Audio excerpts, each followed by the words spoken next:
Very good. Actually, I knew that.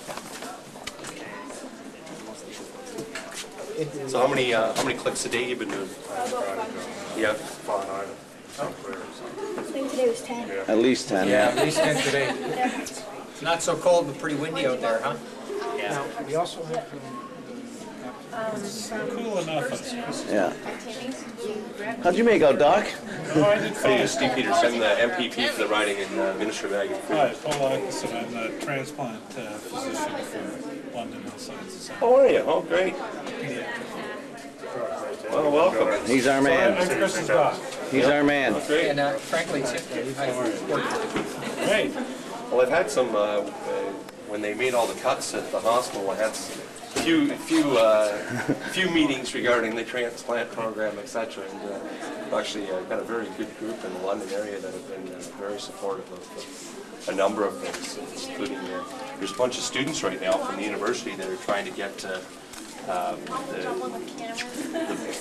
piece of legislation that had been introduced in the last government regarding the donor cards and getting something like licenses, OHIP, and amending the Trillium Gift of Life bill that died on the order number. So you mean me. they were down to see me. We're going to try and get it resurrected.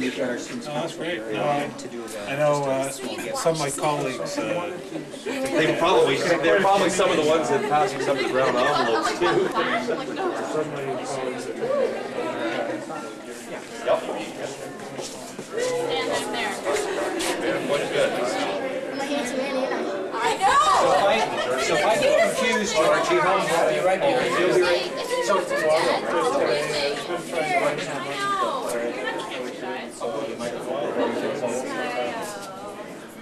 Last night. No, unfortunately, there's lots of other patients. Later on, Caroline Coco, your MPP. I've been his doc for the past 12 years, and it's really not a big surprise to me that Kris is doing this. He's always been a pretty ambitious and restless guy, so he's doing a great job. And can I just address the other side for a couple minutes? I look after all the kids who are waiting for liver transplants, bowel transplants in London, and we transplant kids from right across the country. And Kris, in some ways, is very lucky because he's been on the list now waiting for a little over 3 years, and he's still reasonably healthy enough that he can still do this walk. But there's an awful lot of other people who are not anywhere near as healthy as Kris, and unfortunately, many of those people die waiting.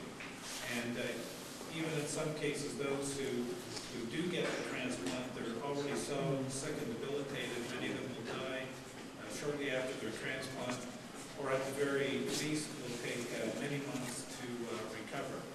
Fortunately for somebody like Kris, who is still very healthy, we really expect that he's going to be transplanted in the not too distant future. And I would expect that Kris will be out of hospital in less than 2 weeks, and hopefully we'll be able to get him back to join the walk before it's over. So Kris, and what is possible for him is really, I think, a statement of what transplant can do. Children that we transplant in London, well over 90% survive, and most of those are able to go on to go back to normal lives and go back and resume sports. I know Kris for a long time has been bugging me to let him go play hockey, and hopefully we can get him back this fall to playing hockey. But in order to do that, we need organ donors, and Canada still is only middle of the pack when it comes to Canada's or to organ donation rates in the world.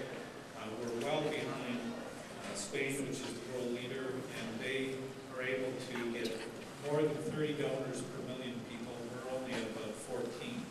So last year there were about 4,000 people waiting for organ transplants in this country, and there were only about 1,800 donors. So you can see there's a huge gap between the number of people who need organs and those that are actually donors. And I think what Kris is doing is going to go a long way to help raise the donor awareness and try and help people to understand that if something terrible happens, that at least something good can come from it by donating your organs to somebody like Kris. behalf of the transplant program in London, I want to give you this sweatshirt, which hopefully will help keep you a little bit warm around your wall.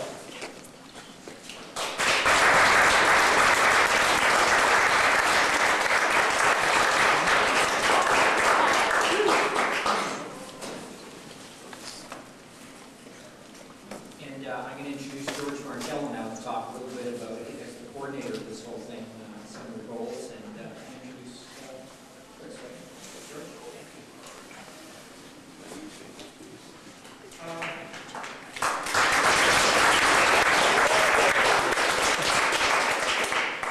I first want to thank two special people. As we're going from community to community, we're doing this practically on a zero budget, and without the support of individuals and companies that are coming on and helping out, they would be able to reach St. Thomas. So locally, we would really like to thank the company in St. Thomas for helping out with the accommodation. Also, we would like to thank Kelsey's restaurant for feeding us while we were here in St. Thomas. And I also want to take this opportunity to thank three individuals that we met in St. Thomas. And they are Sarnia and her two daughters. And where's your other daughters? Jen ran away. Okay, Washroom. can you just come forward and have everybody Bust. I don't know.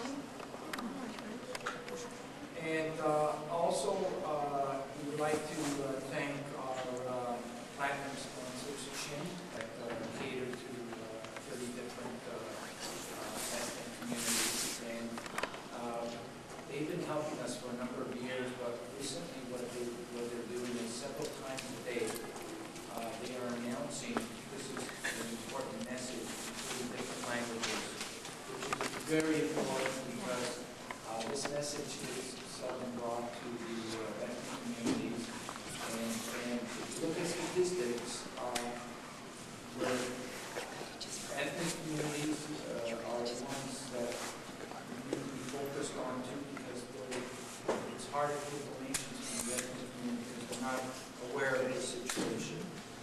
So we thank you. And also, we thank the Trillium Gift of Life Network. We are partners with, that's the provincial agency in Ontario that coordinate activities with donations throughout the province. We're also thankful to have the assistance and collaboration of the Ontario Provincial Police, who are at our service throughout our campaign in Ontario. And also want to take this opportunity to thank the Parkside Collegiate for greeting us and giving us a warm reception on our first stop. And also, I want to thank your principal, Frank Galizia, and your school, the students here, for coming here to participate and listening to this very important message. So you can give yourselves a round of applause.